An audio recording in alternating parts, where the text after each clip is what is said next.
know Banco do Brasil very much. Banco do Brasil is a 202-year-old financial institution, the oldest one in Latin America, and also the largest one in Latin America. At Petrobras, we are a state-owned company also, with almost 60% of the shares owned by Brazilian government. Here are some numbers of Banco do Brasil since last year, for the year ended 2010. I had a very good profit last year, over $7 billion in profit last year. This is becoming a very good trend in Banco do Brasil. $7 billion last year, $5 billion the year before. We're doing very good. Banco do Brasil has today now in February 2011, we reached 120,000 employees. We have a network of more than 5,000 branches in Brazil. And abroad, as the ambassador said, we are opening a securities house here in Singapore. And as announced last week by Banco do Brasil President, also our Shanghai rep office is becoming a full branch by the end of the year. I hope that Hong Kong will follow that. Singapore is going to be a security house, and of course, it's going to somewhere develop a branch. I was told to talk about the financial regulations in Brazil. Since we're talking about FDI here, I would rather talk more how Brazil deals with foreign capital in Brazil. Foreign capital in Brazil is treated under the law, that law 4131, which determines how foreign capital may be sent to Brazil. It's important for you to know that the flow of foreign capital to Brazil is free. You can send it any amount you want, at any time you want. You can take it from Brazil at any time you want, in any amount you want. But it's important for you to know that in Brazil, you don't have a free flow of foreign currencies inside Brazil. You can only deal with the Brazilian currency, which is the real. Inside Brazil, the foreign capital will be treated as a Brazilian capital. There is no benefits, there is no restrictions, except in some of Brazilian activities, which are shown here in the slide, in which you can invest. Some of these things are related to Brazilian national security, so it's restricted for investors from outside Brazil to invest in these kind of companies. When I put limitations there, it's not prohibited for investment, it's only limited. Acquisition of land, most of them on Brazilian borders. You cannot have the full land, or most of the times the whole of the land in the border, but inside the country for plantations and whatever, you may buy a portion of the land. Financial institutions, now it's limited to 20% of foreign capital. This is about to change to 49. There's a plan in the Brazilian Senate to change it to 49%. Public transport services already changed to 49%. Newspapers, TV and radio, and mining. These are all due to change from 20 to 25% to 49%. I wouldn't say that these areas would be free for a whole whole ownership of a foreign investor. It's important for you to know that in a law passed in 1995 in Brazil just finished all the limitations for foreign investors in highways, in railways, in dams, electricity exploring, and electricity distribution. In fact, we have many companies from outside Brazil investing in constructing dams and distributing electricity in Brazil. These are some kinds of investments you can do in Brazil. When you invest in Brazil, and you can see it. Currency investments, for you to have an idea. You need an authorization of Brazilian authorities to invest in Brazil.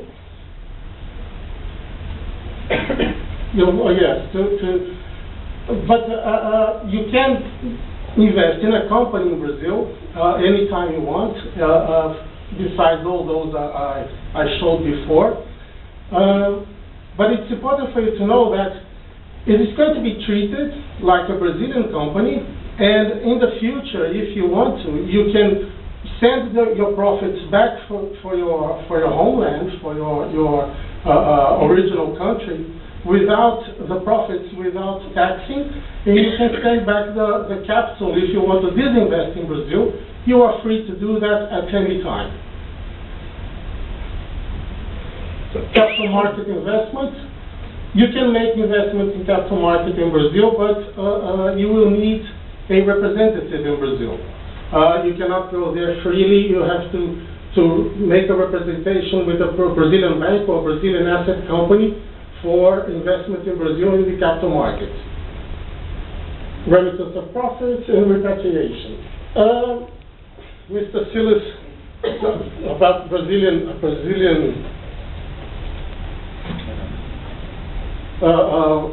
macros. The reserve and debt, actually I didn't go very deep on this, but Brazilians it's changed a lot. It changed very much in the last 10 years, as the ambassador said. Today, as you can see, there are more investments in Brazil. The inflow money to Brazil is more to invest than in debt instruments from Brazilian companies. The debt of the public reduction reflects a very strong Brazilian fiscal policy. The debt once was over almost 55% of Brazilian GDP. Today is, not today, in October, it was around 41. Today is around 36% of Brazilian GDP, the fiscal debt. The formal employment. Brazil has created large number of employments since the last 5 years. We reached in December 2010, unemployment in Brazil was down to 5%, 5.5%. It's almost full employment. And the bank systems in Brazil is very, very strong. Brazilian banks, they are under a regulation by Brazilian central bank, which is tougher, it's rougher than the regulations by Basel Agreement. This is some changes in Brazilian society. We had a very large number of people coming from the poor to middle class, and from lower class, from poor to lower classes, and from lower classes to middle class.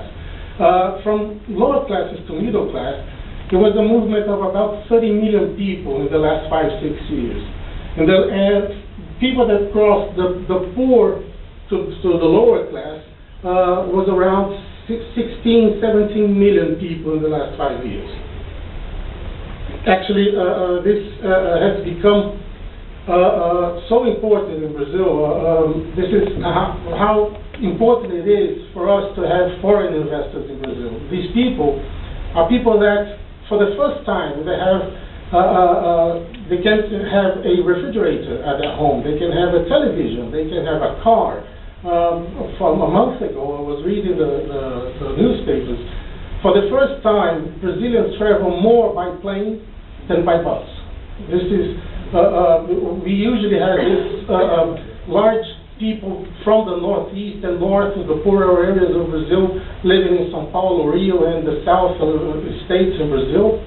And most of them used to not see their parents, their families for 10, 20, 30 years, because it's not only distance, but even a bus was very expensive for them to go. We're talking about traveling 3,000 kilometers by bus. It's not easy anywhere. Now these people are traveling by plane, which is incredible. Brazil has large companies. We have Embraer also, which is now also having their planes being used in Brazil, besides being used everywhere else in the world. These are the numbers of the classes of Brazilian social classes that have changed in the last years.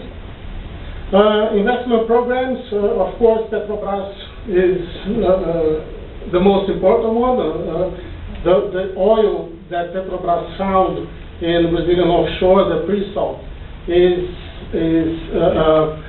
a powerhouse for Brazil. It's Petrobras is going to move, and it's going to bring along Brazil, because as long as Petrobras invests, they need their suppliers. Their supplier chain must be dealt with. We need investors to supply, not only for Petrobras, but they're going to need it. And they, better than me, can tell you what they need. But this is one of the aspects of investment that can be made in Brazil. Petrobras investment plan, $254 billion, that Mr. Pilas also said. Coincidentally, the same. Here is the growth acceleration program for Brazil for the next years. As you can see, it's huge. It's huge. For housing, as the ambassador said, for transport, for energy, and other things, it is the idea of investing more than $550 billion in the next 3 years. This is huge. I can tell you, we cannot do it alone. We need partners, we need investors to help us do it with know-how, with your experience on constructing roads, transports, airports, ports, railways. We need all that. It's a rich country, Brazil. It's a large country, very rich. People are willing to work very hard, but we need help from people that are doing this for a longer time than us. National Plan for Logistics and Transportation, as you can see, railroads is something that Brazil is in the lack of, and has been in the lack of this for so long.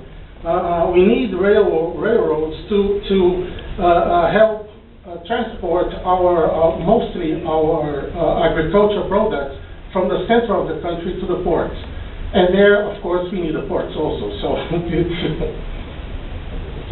of course, World Cup is coming, and the Olympic Games.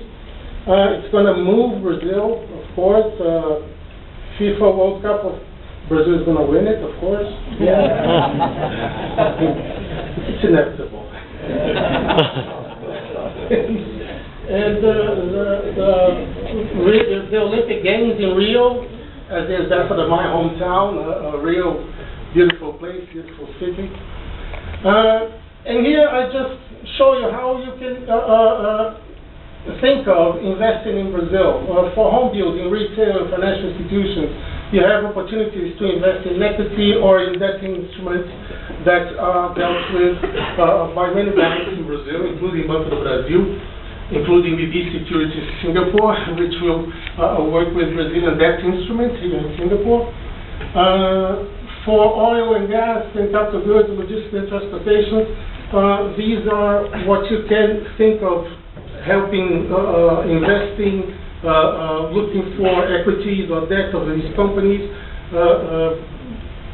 Also steel, mining, petrochemicals, all these somehow will be there to help Petrobras also. Not only Petrobras, but Vale and Embraer and so many big companies in Brazil.